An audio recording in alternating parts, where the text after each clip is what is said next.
राधे राधे। आज माघी पूर्णिमा व्रत की कथा कहेंगे। माघ पूर्णिमा व्रत के साथ साथ कथा सुनना भी अति फलदायी होता है। इस दिन स्नान दान का जितना महत्व है उतना ही महत्व विष्णु पूजा करने और कथा सुनने का भी है। आइए माघी पूर्णिमा व्रत की कथा कहते हैं, आप लोग भी सुनिएगा। पौराणिक कथा में वर्णन मिलता है कि किसी नगर में धनेश्वर नाम का एक ब्राह्मण रहता था।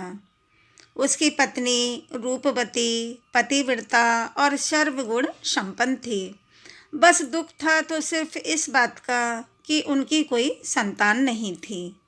यही कारण था कि वे दोनों बहुत ही चिंतित रहते थे। एक बार उस नगर में एक महात्मा आए। वो नगर के सभी लोगों से दान लेते थे, लेकिन धनेश्वर की पत्नी जब भी उन्हें दान देने जाती तो वो उसे लेने से मना कर देते थे। एक दिन धनेश्वर ने उन महात्मा के पास जाकर पूछा कि हे महात्मन, आप नगर के सभी लोगों से दान लेते हैं, लेकिन मेरी पत्नी के हाथ का दान क्यों नहीं स्वीकार करते? हमसे अगर कोई भूल हुई है तो हम ब्राह्मण दंपति आपसे क्षमा याचना करते हैं। महात्मा बोले, नहीं विप्र, तुम तो बहुत ही विनम्र और हमेशा आदर सत्कार करने वाले ब्राह्मण हो। तुमसे तो भूल कदापि नहीं हो सकती। महात्मा की बात सुनकर धनेश्वर हाथ जोड़कर बोला, हे मुनिवर, फिर आखिर क्या कारण है? कृपया हमें उससे अवगत कराएं। इस पर महात्मा बोले, हे विप्र, तुम्हारी कोई संतान नहीं है और जो दंपति निःसंतान हो उसके हाथ से भिक्षा लेना अधर्म या पापी के हाथ से भिक्षा ग्रहण करने के समान है। तुम्हारे द्वारा दिया गया दान लेने के कारण मेरा पतन हो जाएगा। बस यही कारण है कि मैं तुम दंपति से दान स्वीकार नहीं करता। महात्मा के ये वचन सुनकर धनेश्वर उनके चरणों में गिर पड़ा और विनती करते हुए बोला, हे महात्मन, संतान ना होना ही तो हम पति पत्नी के जीवन की सबसे बड़ी निराशा है। यदि संतान प्राप्ति का कोई उपाय हो तो बताने की कृपा करें। हे मुनिवर, ब्राह्मण का दुख देखकर महात्मा बोले, हे विप्र, तुम्हारे इस कष्ट का एक निवारण अवश्य है। तुम 16 दिनों तक श्रद्धापूर्वक काली माता की पूजा करो। माँ प्रसन्न होंगी तो उनकी कृपा से अवश्य तुम्हें पुत्र रत्न की प्राप्ति होगी। इतना सुनकर धनेश्वर बहुत खुश हुआ। उसने कृतज्ञता पूर्वक महात्मा का आभार प्रकट किया और घर आकर पत्नी को सारी बात बताई। पति पत्नी को महात्मा के द्वारा बताए गए उपाय से आशा की एक किरण दिखाई दी और धनेश्वर माँ काली की उपासना के लिए वन को चला गया। ब्राह्मण ने पूरे 16 दिन तक काली माता की पूजा की और उपवास भी रखा। उसकी भक्ति देखकर और विनती सुनकर माँ ब्राह्मण के सपने में आई। माँ ब्राह्मण के सपने में आई और बोली, हे धनेश्वर, तू निराश मत हो। हे धनेश्वर, तू निराश मत हो। मैं तुझे संतान के रूप में पुत्र रत्न की प्राप्ति का वरदान देती हूँ, लेकिन 16 साल की अल्पायु में ही तेरे पुत्र की मृत्यु हो जाएगी। काली माता ने कहा, यदि तुम पति पत्नी विधि पूर्वक 32 पूर्णमासी का व्रत करोगे तो तुम्हारी संतान दीर्घायु हो जाएगी। प्रातःकाल जब तुम उठोगे तो तुम्हें यहाँ आम का एक वृक्ष दिखाई देगा। उस पेड़ से एक फल तोड़ना और ले जाकर अपनी पत्नी को खिला देना। शिव जी की कृपा से तुम्हारी पत्नी गर्भवती हो जाएगी। इतना कहकर माँ अंतर्ध्यान हो गई। प्रातःकाल जब धनेश्वर उठा तो उसे आम का वृक्ष दिखा जिस पर बहुत ही सुंदर सुंदर फल लगे थे। वो काली माँ के कहे अनुसार फल तोड़ने के लिए वृक्ष पर चढ़ने लगा।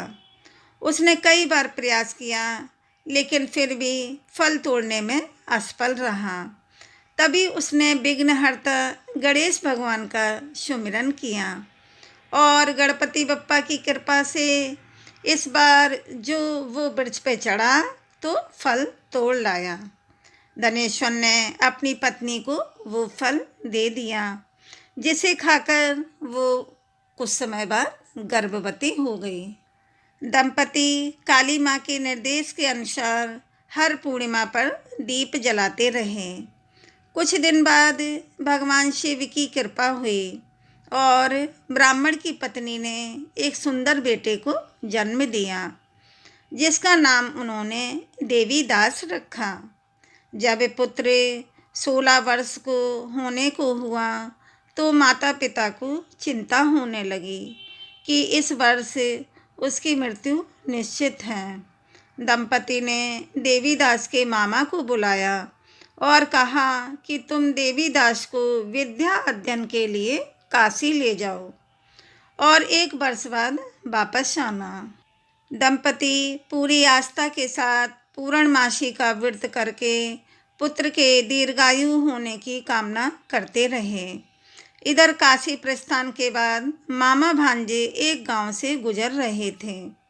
वहां एक कन्या का विवाह हो रहा था, परंतु विवाह होने से पूर्व ही उसका वर अंधा हो गया। तभी वर के माता पिता ने देवीदास को देखा और उसके पिता ने देवीदास को देखकर सोचा और मामा से कहा, तुम अपना भांजा कुछ समय के लिए हमें दे दो। विवाह संपन्न हो जाए उसके बाद तुम अपने भांजा को ले जाना। यह सुनकर मामा ने कहा, यदि मेरा भांजा ये विवाह करेगा तो कन्यादान में मिले धन आदि पर हमारा अधिकार होगा। वर के माता पिता ने और मामा की बात स्वीकार कर ली और उसके पिता ने जब मामा की बात स्वीकार कर ली तो देवीदास के साथ कन्या का विवाह संपन्न हो गया। इसके बाद देवीदास पत्नी के साथ भोजन करने बैठा। पत्नी के साथ जब भोजन करने बैठा, लेकिन उसने उस थाल को हाथ नहीं लगाया। यह देखकर पत्नी बोली, स्वामी आप भोजन क्यों नहीं कर रहे हैं? आपके चेहरे पर ये उदासी कैसी है? आपके चेहरे पर ये उदासी कैसी है? तब देवीदास ने सारी बात बताई। यह सुनकर कन्या बोली, स्वामी मैंने अग्नि को साक्षी मानकर आपके साथ फेरे लिए हैं। अब मैं आपके अलावा किसी और को अपना पति स्वीकार नहीं करूंगी। पत्नी की बात सुनकर देवीदास ने कहा, ऐसा मत कहो, मैं अल्पायु हूँ।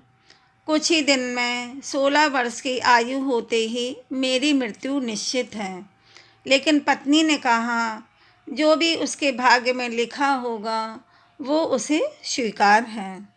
देवीदास के बहुत कहने पर भी जब वो नहीं मानी तो देवीदास ने उसे एक अंगूठी दी और कहा कि मैं विद्या अध्ययन के लिए काशी जा रहा हूँ, लेकिन तुम मेरे जीवन मरण के बारे में जानने के लिए एक पुष्प वाटिका तैयार करो।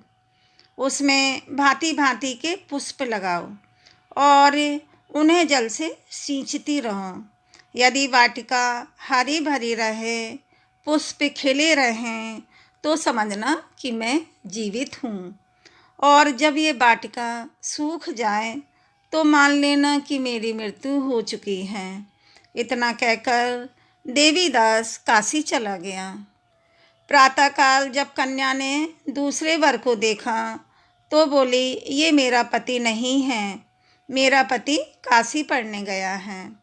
यदि इसके साथ मेरा विवाह हुआ है तो बताएं कि रात्रि में मेरे और इसके बीच क्या बातें हुई थी और इसने मुझे क्या दिया था।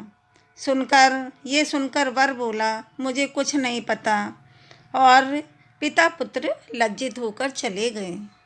उधर एक दिन प्रातःकाल एक सर्प देवीदास को डसने के लिए आया, लेकिन उसके माता पिता द्वारा किए जाने वाले पूर्णिमा व्रत के प्रभाव के कारण वो उसे डस नहीं पाया। तत्पश्चात कालशम वहाँ आए और उसके शरीर से प्राण निकालने लगे। देवीदास मूर्छित होकर गिर पड़ा। तभी वहाँ माता पार्वती और शिवजी आए। देवीदास को मूर्छित देखकर देवी पार्वती बोली, हे स्वामी, देवीदास की माता ने 32 पूर्णिमा का व्रत रखा था।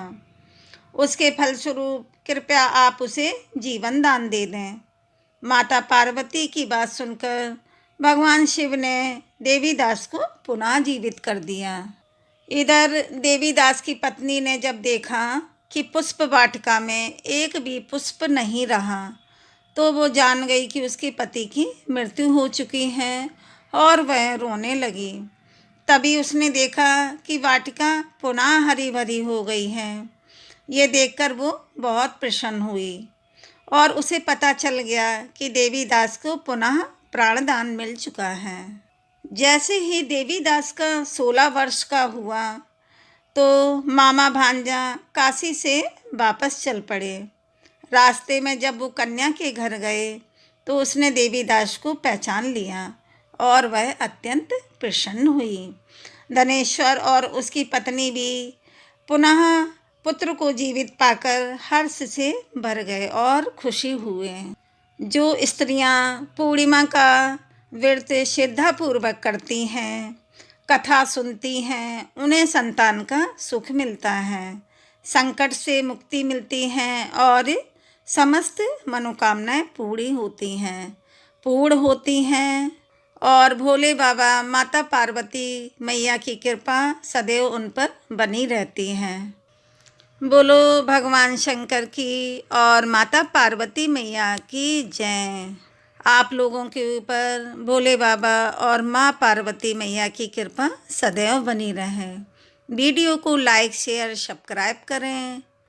धन्यवाद।